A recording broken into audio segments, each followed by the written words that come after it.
भगवते वासुदेवाय। नमस्कार मित्रों, श्रीमद् भगवत गीता के तीसरे अध्याय में आप सभी का स्वागत है। श्री भगवान कहते हैं, प्रिय जन, स्थान में एक जड़ नामक ब्राह्मण था जो कौशिक वंश में उत्पन्न हुआ था। उसने अपना जातीय धर्म छोड़कर बनिए की वृत्ति में मन लगाया।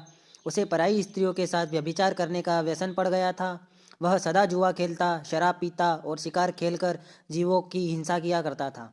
इसी प्रकार उसका समय बीतता था। धन नष्ट हो जाने पर वह व्यापार के लिए बहुत दूर उत्तर दिशा में चला गया।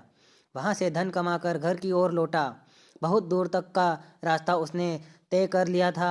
एक दिन सूर्यास्त हो जाने पर जब दरसों दिशाओं में अंधकार फैल गया, तब एक वृक्ष के नीचे उसे लुटेरों ने धर दबाया और शीघ्र ही उसके प्राण ले लिए। उसके धर्म का लोप हो गया था, इसीलिए वह बड़ा भयानक प्रेत हुआ।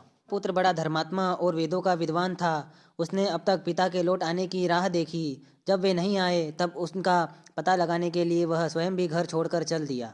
वह प्रतिदिन खोज करता, मगर राहगीरों से पूछने पर भी उसे उनका कुछ समाचार नहीं मिलता था। तदंतर एक दिन मनुष्य से उसकी भेंट हुई जो उसके पिता का सहायक था। उससे सारा हाल जानकर उसने पिता की मृत्यु पर बहुत शोक किया। वह बड़ा बुद्धिमान था। वह बहुत कुछ सोच विचार कर पिता का पारलौकिक कर्म करने की इच्छा से आवश्यक सामग्री साथ ले उसने काशी जाने का विचार किया। मार्ग में 7-8 मुकाम डालकर वह 9वें दिन उसी वृक्ष के नीचे पहुंचा जहां इसके पिता की हत्या हुई थी। उस स्थान पर उसने संध्योपासना की और गीता के तीसरे अध्याय का पाठ किया। इसी समय आकाश में बड़ी भयानक आवाज़ हुई। उसने अपने पिता को भयंकर आकाश में देखा। फिर तुरंत ही अपने सामने आकाश में उसे एक सुंदर विमान दिखाई दिया जो महान तेज से व्याप्त था। उसमें अनेकों क्षुद्र घंटियां लगी थी। उसके तेज से समस्त दिशाएं अलौकिक हो रही थी।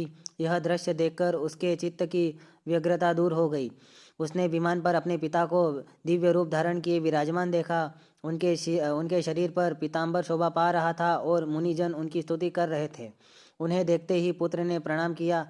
तब पिता ने भी उसे आशीर्वाद दिया। तत्पश्चात उसने पिता से यह सारा वृत्तांत पूछा।